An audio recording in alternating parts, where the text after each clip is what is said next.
السلام عليكم ورحمة الله تعالى وبركاته. مرحبا بكم في اول فيديو ديال القناة ديالنا اللي سميتها لغاتك. هاد القناة هادي غادي تكون خاصة غير بتعلم الانجليزية، سواء الناس اللي كيدويو بالدارجة او اللي كيدويو بالعربية. وغادي نبداو باول فيديو اليوم اللي غادي ندويو فيه على دي الفابيت او لا بالعربية الحروف ديال الانجليزية.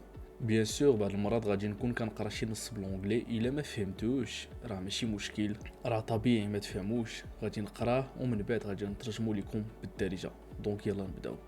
Hello and welcome everyone. I'm Ashraf and today we're going to start our English learning journey together. Whether you speak Arabic, Darija or both, this lesson designed just for you. Let's dive into our first topic, the English alphabet. السلام عليكم إخوان، سميتي اشراف واليوم غادي نبداو اول فيديو ديالنا على لونجلي والتعلم ديالها، سواء كدوي بالعربيه او لا بالدارجه او لا بجوج. هاد الدروس هادو راه مديورين ليك. دونك يلا نبداو باول موضوع ديالنا. توبيك هو الموضوع the English alphabet.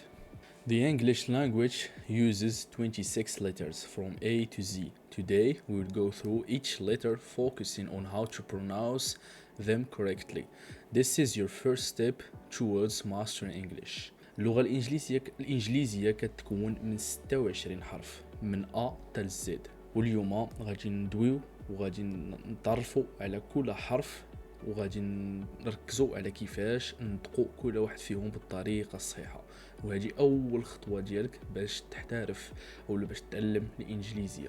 غادي نبداو بالليترز من A to E. غنبداو بالحرف A بالنسبه للناس الفرنسي. هذا الحرف هذا كنطقوه بالانجليزيه A، يعني ماشي A وانما A. مثال مثلا تفاحه كنقراوها ابل. ندوزو للحرف الثاني اللي هو B، اولا في هذه الحاله كنطقوه بالانجلي B، يعني كنشددو عليها B. باغ اكزومبل مثلا بوك كتاب. ندوزو للحرف C اللي في هذه الحالة كنطقوه سي، يعني سي. مثلا كات قطة. ندوزو للحرف الرابع اللي هو دي اللي كنطقوه دي، مثلا دوغ. وندوزو لآخر حرف اللي هو او بالفرنسي او لهنا اللي كنطقوه بإي، مثلا elephant. دونك عاودوا معايا. كاين A B C D E apple book cat dog elephant. نعاودو. كاين A apple B book C cat D dog E elephant. ندوزو letters من F تل G. في هذه الحالة كنطقوهم بداو بالحرف الأول اللي هو F، كنطقو F عادي جدا. هنايا مثلا fish. ندوزو للحرف الثاني اللي هو جي، في هذه الحالة goat. وندوزو للحرف الثالث اللي هو اش من الفرنسي اللي في لونجلي كنطقوه اتش. عاودوا معايا اتش. وهنايا مثال هات او القبعة. وندوزو الحرف الرابع اللي هو اي بالفرنسي، وهنايا كنطقوه اي. مثلا هنايا في هذا المثال ايس. واخر حرف اللي هو جي اللي كنطقوه في هذه الحاله جي. مثلا عصير ديال الليمون جوس. دونك نعاودو. كاين اف جي اتش اي جي.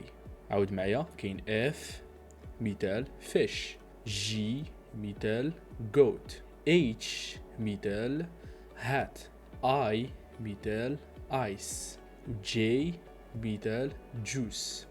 دونك بوزي الفيديو وعاود فيهم حتى تضبطهم وقيدوا عندك. ندوزو لا ليست الاخرى ديال الحروف اللي هما ما بين ك حتى او اللي كنطقوهم ما بين كي تو او. دونك اول حرف ديالنا هنايا اللي كنطقوه كي، مثال كانغارو.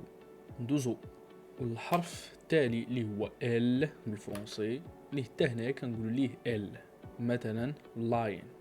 دوزو الحرف الاخر ام، حتى هو كنقراو ام، مثلا هنايا مانكي. ندوزو للحرف اللي تابعو اللي هو ان، حتى هو كنطقوه بحال الفرنسي ان، مثلا هنايا نيست. او العش.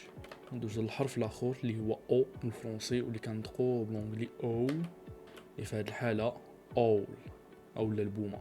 دونك نعاودو، كاين كي ال ام ان او. نعاودو كي ال ام ان او.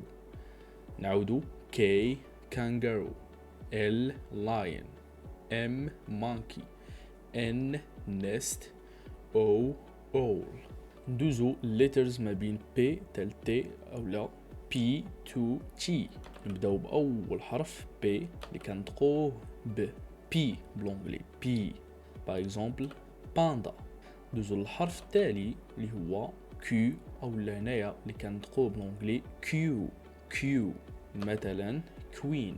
الحرف الاخر اللي هو ار اللي كنطقوه بالانجلي ار ار. اللي هنايا رابت رابت. ندوزو الحرف الاخر اللي هو اس. ما تجيوش على الخطا هنايا، مي الحرف اس اللي كنطقوه باس. باغ اكزومبل سنيك. وندوزو لاخر حرف في لا ليست اللي هو تي اللي كنطقوه تي تي او لا في هذا المثال تايجر. دونك نعاودو، كاين بي كيو ار اس تي. نعاودو بي كيو ار كيو تي. بي باندا، كيو كوين، ار رابت، اس سنيك، تي تايجر. وندوزو لاخر الحروف اللي بقاو لينا اللي هما من او تال زد اللي هما يو تو زي.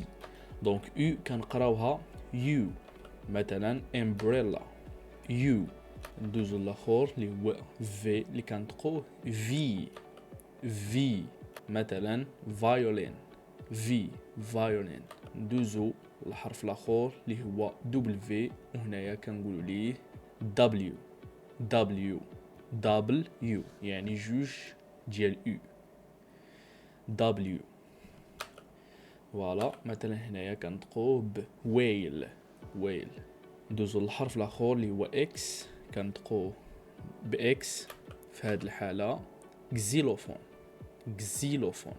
وندوزو الحرف إيغريك بالفرنسي اللي هنا كنطقو وعقلوا عليه واي واي. هذا كنطقو واي. هنايا في هذه الحالة ياخت الياخت بالعربية. وآخر حرف اللي هو الزد بالفرنسي اللي كنطقو هنايا زي زي. في هذه الحالة زيبرا زيبرا. دونك نعاودو، كاين يو في دبليو اكس واي زي. U V W X Y Z. U umbrella، V violin، W whale، X xylophone، Y yacht، Z zebra. et voilà، احنا سالينا الدرس ديال اليوم.